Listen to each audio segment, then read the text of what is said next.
Buenas noches. En esta ocasión vamos a hablar sobre el tema número 2, que son ecuaciones paramétricas de la línea recta.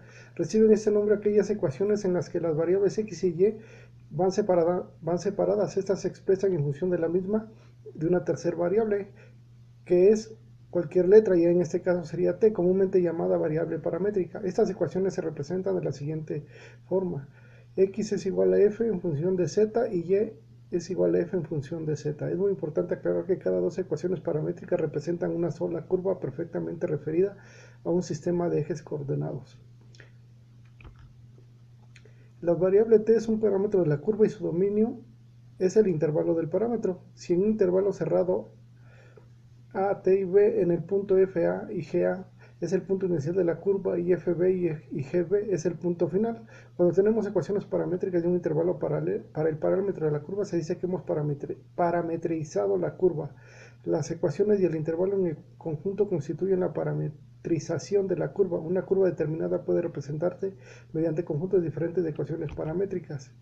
Dentro de nuestras curvas planas, es una curva que geométricamente hablando diremos que intuitivamente es el conjunto de puntos que representan las distintas posiciones ocupadas en un plano. Si se usa el término curva por oposición a recta o línea poligonal, habría que excluir en esta noción los casos de las líneas que cambian continuamente. Esta sería la noción de movimiento rectilíneo. Sin embargo, utilizando la definición matemática, una línea recta es un caso particular de una curva. Una curva es el caso límite de una poligonal en todos los saltos discretos de los segmentos infinitesimales.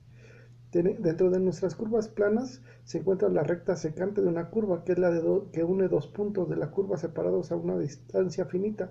El orden de una curva es el número máximo de puntos que corte con una secante.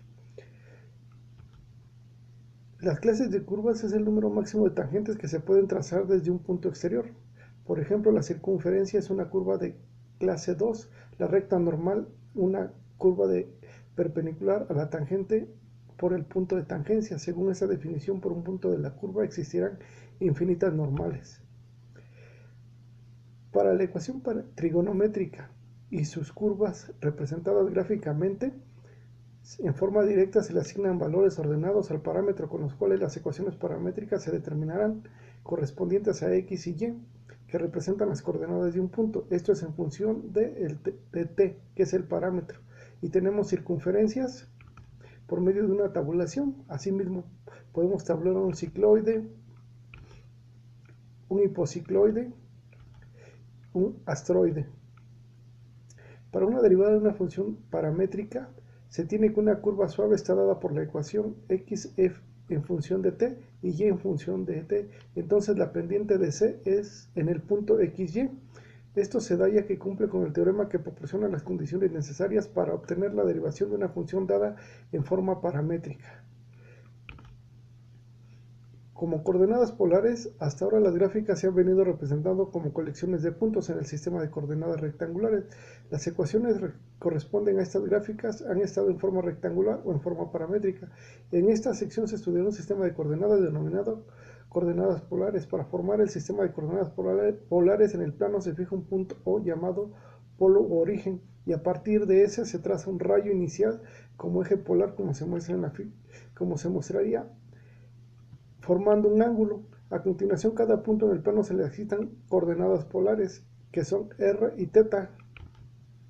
En coordenadas rectangulares, cada punto es xy, tiene una representación única. Esto sucede con las coordenadas polares.